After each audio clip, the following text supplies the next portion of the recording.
नमस्कार दोस्तों, welcome to your own channel learn to earn by कियार। So friends, today would be discussing about Paytm, जहां पर फिर से गिरावट स्टार्ट हो गया है। तो फ्रेंड, सबसे पहला चीज है कि इस चीज को चेक करेंगे कि क्यों गिरावट स्टार्ट हुआ है, क्या नया अपडेट्स आ रहा है उसको चेक करेंगे। एंड प्लस एक ये अपडेट आ रहा है जो अदर फिनटेक कंपनीज में भी साथ में गिरावट स्टार्ट हो जाता है। तो उस चीज को आज हमारे जो आरबीआई गवर्नर है उन्होंने क्लैरिटी दिया है। तो क्या अपडेट आ रहा है अदर फिनटेक कंपनीज को लेकर के, एंड पेटीएम में क्या ऐसा हुआ है जिस कारण से गिरावट, ये क्रैश आया है, उन्होंने पूरा क्लैरिटी दिया है। तो चलिए वन बाय वन सभी चीजों को चेक किया जाए। तो आज देख सकते हैं आज भी लगभग 9.99 यानी 10% के लोअर सर्किट में शेयर खड़ी थी। किस कारण से गिरावट आए उसके पीछे रीजन आरबीआई ने बताया कि पेटीएम पर एक्शन क्यों लिया गया है। हमने वक्त दिया, उन्होंने सुधार नहीं किया। परेशान यूजर्स को जवाब भी देंगे। तो जितने भी यूजर्स है सबको एफएक्यू के थ्रू जवाब दिया जा रहा है। और मनी कंट्रोल के अनुसार आरबीआई को पेटीएम की केवाईसी में बड़ी अनियमितताएं मिली, जिससे ग्राहक सीरियस रिस्क में आ गए थे। पेटीएम ने लाखों ग्राहकों का केवाईसी नहीं किया था, लाखों अकाउंट का पैन वैलिडेशन नहीं हुआ, मल्टीपल कस्टमर्स के लिए सिंगल पैन का इस्तेमाल हो रहा था। इस कारण से कई मौकों पर आरबीआई को बैंक की ओर से गलत जानकारी भी दी गई। इस कारण से रहता है आरबीआई ने एक्शन लिया है। अभी ये भी बताया जा रहा है कि 1000 अकाउंट, 1000 अकाउंट जो रहता था लिंक टू वन पैन, एक पैन नंबर से इतने सारे अकाउंट लिंक थे। The transaction that landed Paytm payment banks on RBI net, और उस चीज का जब जानकारी मिला तो एक्शन लेना स्टार्ट किया आरबीआई ने। और आरबीआई का ये भी कहना है कि reported hundreds of account created without proper identity, तो बहुत सारे अकाउंट क्रिएट किए गए बिना प्रॉपर केवाईसी, बिना आइडेंटिफिकेशन किए गए। और उस अकाउंट में जो रहता है ना, बहुत सारे ऐसे ट्रांजैक्शन पाए गए जो कि अच्छा नहीं था। This account created without proper KYC detail conducted transaction with worth crore on platform, triggering potential money laundering concern. NDTV के तरफ से ये रिपोर्ट आ रहा है। So, इतने सारे सीरियस इश्यूज आ गए। And over 1000 users were found link with same permanent account with their account, usually unusually high number of dormant account were also found. तो मतलब अकाउंट खुला फिर बंद भी हो गया, डोरमेंट भी था, मतलब यूज नहीं किया जा रहा है। एंड बहुत सारी जब वेरिफिकेशन किए गए, during verification process central bank and auditors found that compliance submitted by Paytm payment banks were in was incorrect. Apart informing the enforcement director, ये जो पूरा रिपोर्ट जो है that was sent to central bank was share is finding with ministry of home affairs and prime minister's office. इन PMO को भी ये पूरा शेयर किया गया कि ये ऐसा चल रहा है पेटीएम बैंक्स में।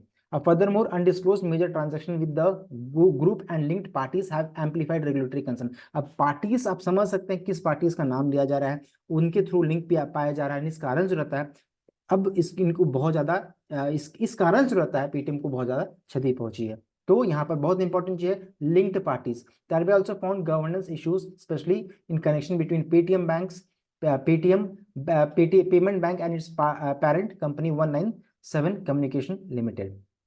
एंड इस कारण से जो रहता है आरबीआई ने इम्पोज किया major business restriction on Paytm payment bank, और इस कारण से इस जगह से नोज डाइव हुआ। अच्छी खासी इसमें पिटाई हुई शेयर को, और अच्छा खासा 40 to 50% का करेक्शन ऑलरेडी शेयर में आ चुका है। लेटेस्ट अपडेट अभी क्या आ रहा है, जो आज के दिन में अपडेट आया, डेट देख सकते हैं 8 फरवरी 2024 को, शाम के मार्केट क्लोज आवर्स के बाद, RBI finally break silence on Paytm, let me put the record straight says governor Shaktikanta Das. तो इनको उन्होंने इस चीज को अपडेट दिया है। RBI deputy governor J mention that action against Paytm payment bank follows month of bilateral engagement, regulatory entities are given sufficient time to take corrective action to protect consumers and ensure financial stabilities. तो इनका कहना है कि हम लोगों ने ample time दिया, we have given ample time, and then also कोई एक्शन, करेक्टिव एक्शन नहीं लिया गया। इस कारण से जो रहता है इनको कई वार्निंग के बाद भी जो रहता है उन्होंने कोई करेक्टिव मेजर्स नहीं किया। इस कारण से हम लोगों ने रिस्ट्रिक्शन लगाया है। और इस बहुत सारे कंज्यूमर जो रहता है रिस्क में आ सकते थे, और इस कारण से जो रहता है ये रिस्ट्रिक्शन लगाया गया। RBI works with entities on bilateral basis, nudges them to comply with giving sufficient time, and imposes business restriction और supervisory action only when entity does not take necessary action. इतना सारा हम लोगों ने उनको वार्निंग दिया लेकिन कोई एक्शन नहीं आया। इस कारण से जो रहता है उन्होंने रेस्ट्रिक्शन लगा दिया है, ये इनका मेजर कहना है। when constructive engagement does not work or when the regulated entity does not take effective action, we go for imposing business restriction। so Shaktikanta दास का ये कहना है आरबीआई गवर्नर का।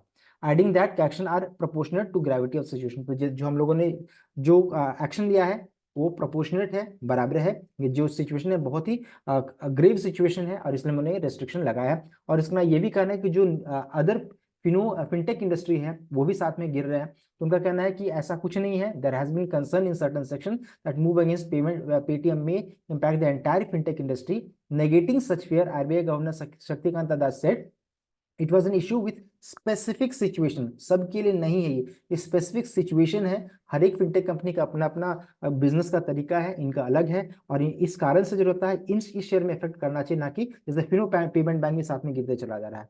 तो बहुत सारे शेयर हैं ऐसे गिरते चले जा रहे हैं। तो specific situation and other fintech companies, not Fino payment, other companies भी साथ में जो भी है वो भी गिर रहे हैं। And there was no worry about entire system, let me put the record straight on the Paytm issue, there is no worry about the entire system. पूरे सिस्टम में कोई प्रॉब्लम नहीं है, सिर्फ पेटीएम में है। It is an issue with specific institution. So RBI का कहना है ये।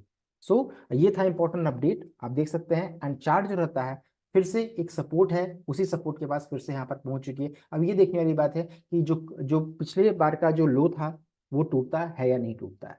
सो अब बहुत ही ध्यान से आपको ट्रेड करना है, बिकॉज आरबीआई की तरफ से बहुत ही ग्रेव एलिगेशन लगाए गए हैं। अब जब तक कंपनी की तरफ से कोई स्ट्रांग रिप्लाई नहीं आता है और कंपनी कोई करेक्टिव मेजर नहीं लेती है, तब तक इसमें उछाल हो सकता है आपको देखने को ना मिले, या फिर हो सकता है कल मॉर्निंग आवर्स में आपको कोई ऐसा पॉजिटिव अपडेट देखने को मिले जिसका फिर से इसमें सर्किट लगना स्टार्ट हो जाए। तो बहुत ही वोलेटाइल इसमें ट्रेडिंग हो सकता है, कभी सर्किट, कभी लोअर सर्किट, कभी अपर सर्किट, इसलिए बहुत ही ध्यान से आप इस जगह पर आप ट्रेड करना है। नॉर्मल ट्रेडर्स के लिए अभी इतना आसान नहीं होगा इस शेयर में ट्रेड करना। So don't try to catch the falling knife, it's a request to all of you. So thank you, have a great day.